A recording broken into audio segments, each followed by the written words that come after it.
تو وہ مضمون جلدی ختم تو نہیں ہونے والا، لیکن میں نے چاہا کہ آج اس میں سے تھوڑا سا حصہ مزید بیان کر دیا جائے۔ وہ مضمون یہ ہے کہ حضور صلی اللہ علیہ وآلہ وسلم کو نبی امی کیوں کہا جاتا ہے؟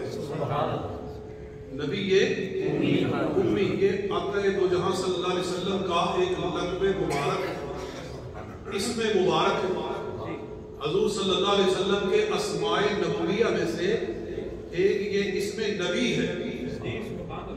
حضور علیہ السلام کے اسماء گرامی کتنے ہیں انہیں کوئی گر نہیں سکتا۔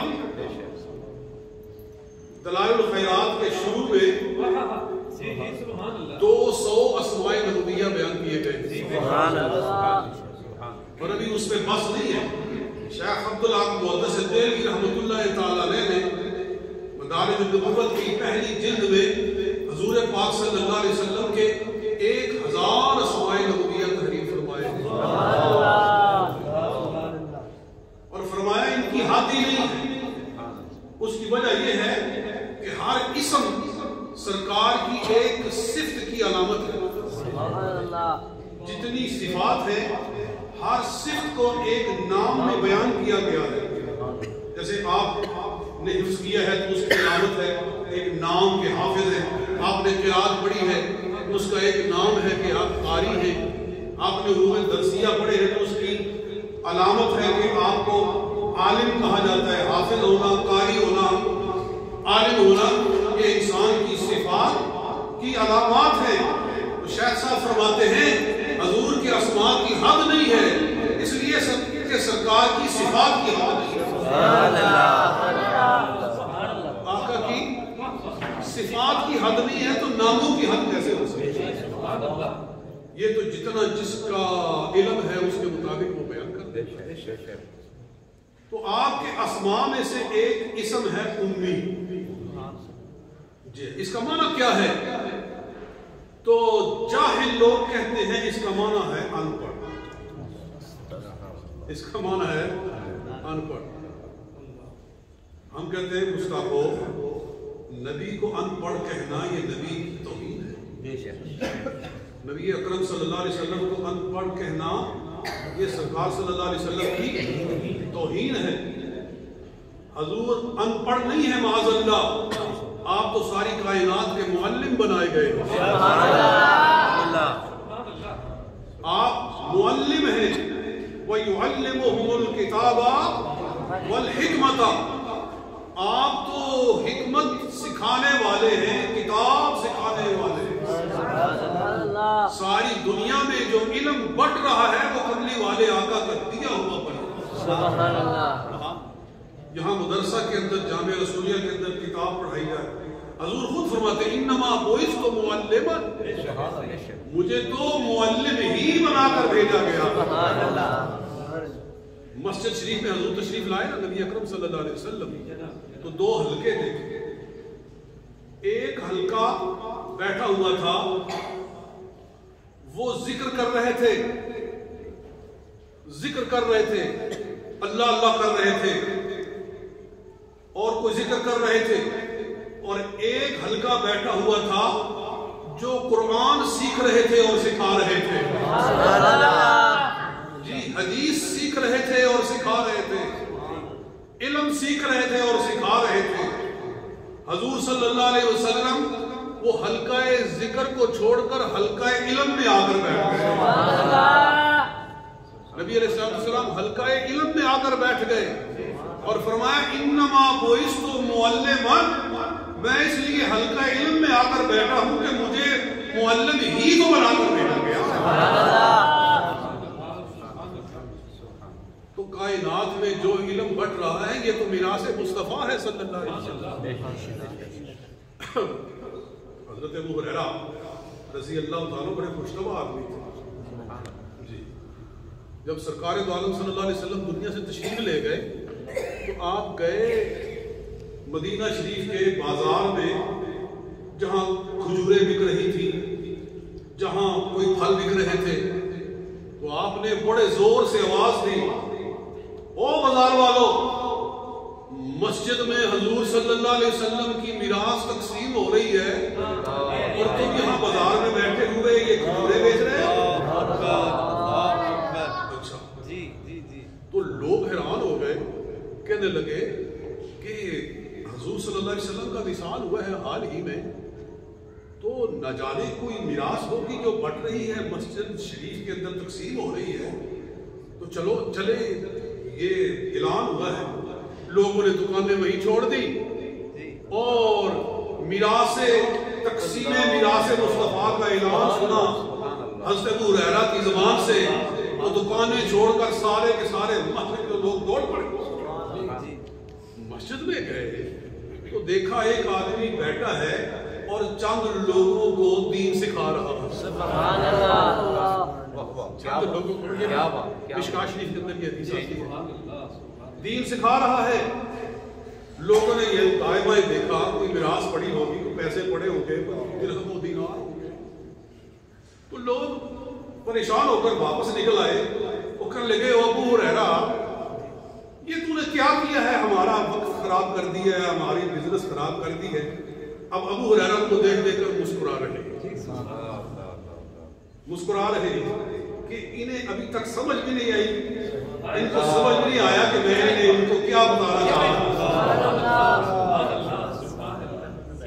تو لوگوں نے جب اصرار کیا تو حضرت ابو ہریرہ رضی اللہ تعالیٰ نے فرمایا, وہ اللہ کے بندو, میں نے تمہیں یہی بتانے کے لیے اعلان کیا ہے کہ حضور صلی اللہ علیہ وسلم کی میراث آپ اپنے پیچھے درہم نہیں چھوڑ کر گئے, دینار نہیں چھوڑ کر گئے, پراپرٹی نہیں چھوڑ کر گئے, سونا نہیں چھوڑ کر گئے, آپ چاندی نہیں چھوڑ کر گئے, آپ اپنے پیچھے اپنا علم چھوڑ کر گئے.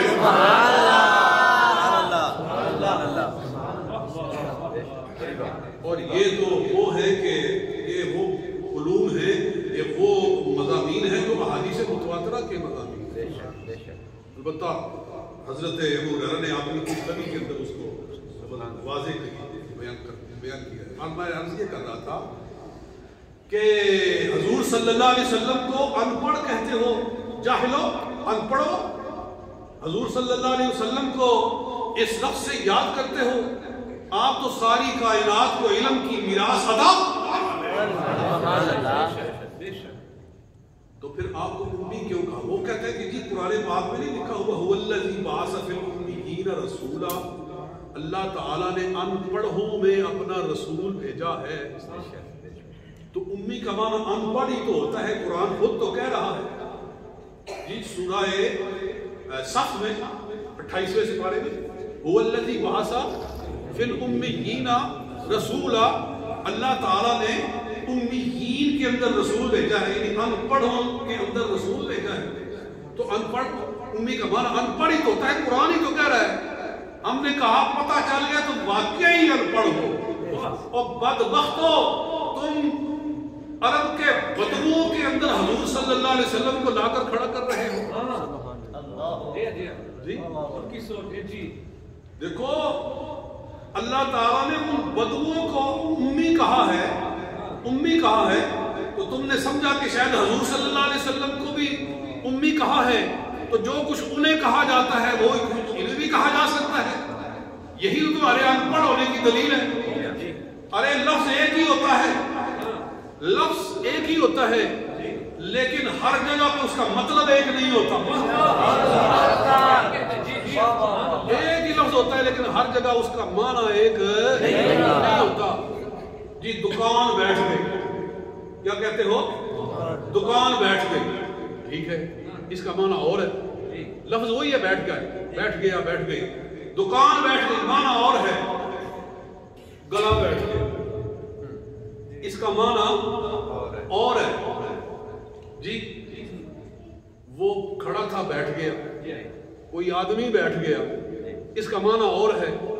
دیوار بیٹھ گئی, اس کا معنی اور ہے. تو بیٹھ گیا لفظ ایک ہی ہے لیکن ہر جگہ پہ اس کا معنی اور ہے. اسی طرح ہم کہتے ہیں امی لفظ ایک ہی ہے لیکن بدوؤں کے لیے معنی اور ہے, امام الانبیاء کے لیے معنی اور ہے.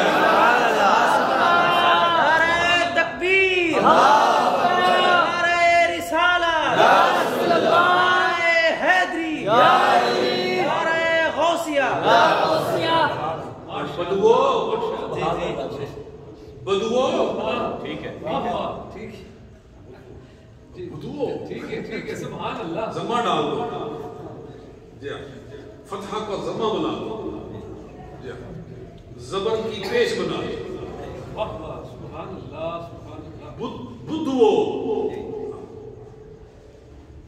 لفظ امی ہے ٹھیک ہے ادھر بھی ہے اور ادھر بھی ہے مگر اللہ تعالیٰ نے عقل عطا فرمائی ہے قرآن کا ترجمہ کرنے کے لیے بہت سارے پہلے علوم درکار ہیں وہ پڑھو پھر ترجمہ کرو ایسے ہی بیٹھ گئے ہو ترجمہ کرنے کے لیے لوگوں کو گمراہ کر رہے ہو ترجمہ سیکھنا ہے تو پہلے فکر امام احمد رضا ہم بباغ دہل کہتے ہیں ہم علی رؤوس الاشہاد کہتے ہیں ہم ڈنکے کی چوٹ پر کہتے ہیں کہ بر صغیر کے اندر سینکڑوں تراجم کیے گئے ہیں قرآن پاک کے اردو کے اندر اللہ کی عزت کی قسم ہے ان سب کو رکھو ایک طرف اور ایک طرف رکھو ترجمہ کنز الایمان کو وہ سارے کنکر نظر آتے ہیں یہ ہیرا نظر آتا ہے کسی جوہری سے اس کا پتہ کروا کے دیکھو بہرحال امی کا معنی انہوں نے کیا معاذ اللہ ان پڑھ تو تھوڑا سا وقت ہے کتنا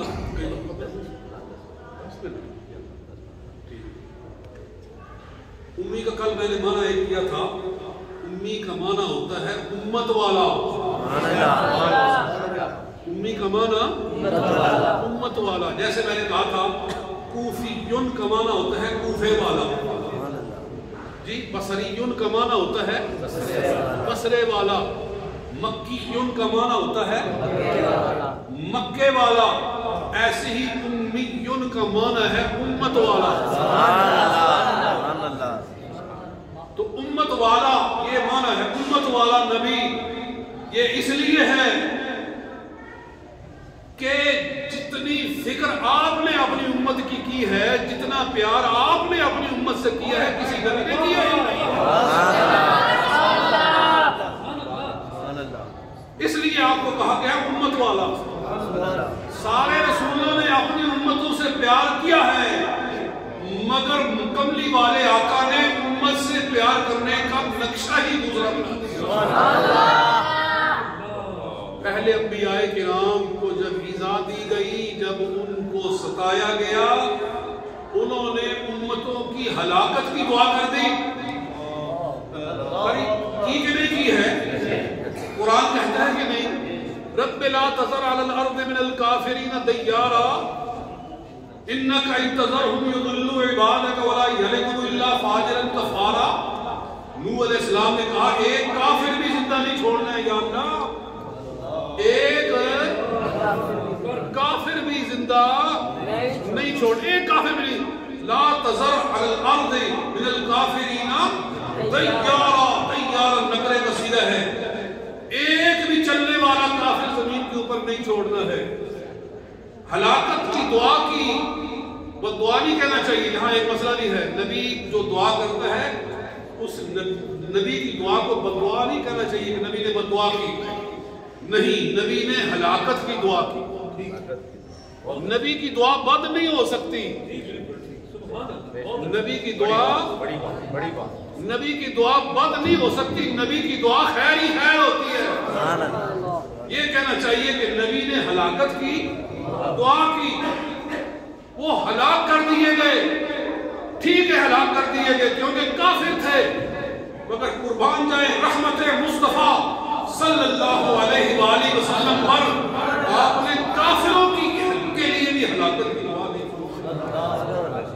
حالانکہ کفار جو ہے وہ امت دعوت ہے امت دعوت ہے جو مسلمان ہے وہ امت اجابت ہے میں سوچتا ہوں اگر ان کی رحمت امت دعوت کے بارے میں اتنی ہے تو امت اجابت کے بارے میں صحیح ہے کہ نہیں تو آپ نے امت سے جو پیار کیا ہے کسی اور نبی نے ایسا دکھایا امت والا نبی. اچھا 10 منٹ کے اندر اندر ایک اور چیز بھی سن لو. امی کا ایک معنی ہے اصل والا. کیا بات کیا بات. امی کا ایک معنی اصل والا. آپ یہ کہاں سے نکلا ہے؟ یہ اس لیے کہ امن لفظ ہے امن کے ساتھ یائے نسبت لگا دو. وہ بن گیا امیون. امیون ام کا معنی ہوتا ہے اصل. ویسے ام کا معنی ماں بھی ہوتا ہے اور ماں بھی چونکہ اصل ہوتی ہے اس لیے اس کو ام کہا جاتا ہے. وگرنہ ام کا معنی ہوتا ہے اصل. الصرف ام العلوم جی والنحو الصرف ام والنحو ابوها کہ صرف علوم کی ماں ہے, نحو ان کا باپ ہے. کہتے ہو کہ نہیں؟ مکہ کو کہتے ہو ام القری. ام القری اس لیے کہتے ہو کہ وہ ساری بستیوں کی اصل ہے. اسی طرح ہم کہتے ہیں کہ جس طرح صرف کو کہا گیا ہے ام العلوم, یہ علوم کی ام ہے, اسی طرح مکہ کو کہا گیا ہے کہ وہ بستیوں کی ام ہے. اسی طرح رسول پاک کو کہا گیا ہے آپ ساری کائنات کی ام ہیں. جو ام الکتاب ہے سورہ فاتحہ. تو امیون کا معنی اصل والا. یہ اس لیے کہا گیا کہ آپ کا نور ہی ساری کائنات کا اصل ہے. آپ کا نور ہی ساری کائنات کا اصل ہے, اس لیے آپ کو کہا گیا اصل والا نبی, جڑ والا نبی. تو امی کا ایک معنی ہے اصل والا نبی. تو ان پڑھوں کو یہ باتیں کیسے سوچ سکتی ہیں؟ یہ تو علم والوں کو اللہ تعالیٰ. اور آخری معنی وہ ہے جو اعلیٰ حضرت نے فرمایا. جی ایک معنی وہ ہے, آخری نہیں بلکہ وہ تو پہلا ہے. بس میں نے ترتیب تھوڑی سی آگے پیچھے کی ہے. اصل میں اعلیٰ حضرت نے جو فرمایا وہی پہلا ہے. وہ یہ ہے امی کا معنی ہے کہ جس نے دنیا میں آ کر کسی سے پڑھا نہیں ہے. امی کا معنی جس نے دنیا میں آ کر کسی سے پڑھا نہیں ہے. اس لیے کہ دنیا میں آ کر آپ کا کسی سے پڑھنا یہ اللہ تعالیٰ کو گوارا نہیں ہے. یہ اللہ کو گوارا نہیں ہے. اس واسطے کہ جو پڑھانے والا ہوتا ہے نا وہ بالا دست ہوتا ہے. جو استاد ہوتا ہے, جو پڑھانے والا ہوتا ہے وہ ہائی ہینڈ ہوتا ہے, وہ بالا دست ہوتا ہے. جو شاگرد ہوتا ہے, جو پڑھ رہا ہوتا ہے, وہ انڈر ہینڈ ہوتا ہے, وہ زیر دست ہوتا ہے. استاد بالا دست ہوتا ہے, وہ جھڑک بھی سکتا ہے. جی جھڑک سکتا ہے کہ نہیں؟ وہ جھڑک سکتا ہے, وہ چپ کرا سکتا ہے, کیونکہ وہ بالا دست ہے, وہ استاد ہے. اللہ کو اپنے محبوب سے اتنا پیار ہے, اللہ تعالیٰ کو منظور نہیں کہ اس کا محبوب کہیں زیر دست نظر آئے. اللہ نے اپنے محبوب کو ہر جگہ بالا دست رہنے کے لیے منظور کیا. اللہ نے اپنے محبوب کو بالا دست بنایا ہے. یہی وجہ ہے کہ حضور صلی اللہ علیہ وسلم کو شہادت نہیں عطا فرمائی گئی. حضور صلی اللہ علیہ وسلم کو شہادت نہیں عطا فرمائی گئی, کیونکہ جو شہادت ہوتی ہے وہ کس انداز میں ہوتی ہے کہ ایک کی تلوار یوں چلتی ہے اور اپنا اثر دکھا کے اس دوسرے کو گرا رہی ہوتی ہے. ایک گرا رہا ہوتا ہے, دوسرا گر رہا ہوتا ہے. اللہ نے فرمایا میرے محبوب کی ساری شانیں ہیں, شہادت بھی ایک شان ہے, واقعی شہداء کی بڑی شان ہے, مگر میں اس کو اپنے رسول سے دور رکھوں گا, اس لیے کہ میں نے ان کو گرنے کے لیے نہیں بنایا, میں نے ان کو اٹھانے والا بنایا. یہ گرنے والے نہیں ہیں, ان کی شانوں کو بلند کرنے کے لیے. ابھی اس کی گہرائی میں اور جا سکتا ہوں, لیکن بہرحال جو جو میں نے عرض کیا ہے اللہ تعالیٰ یہ قبول و منظور آمین وما علینا الا البلاغ. ماشاء اللہ. سلام سلام. سلام.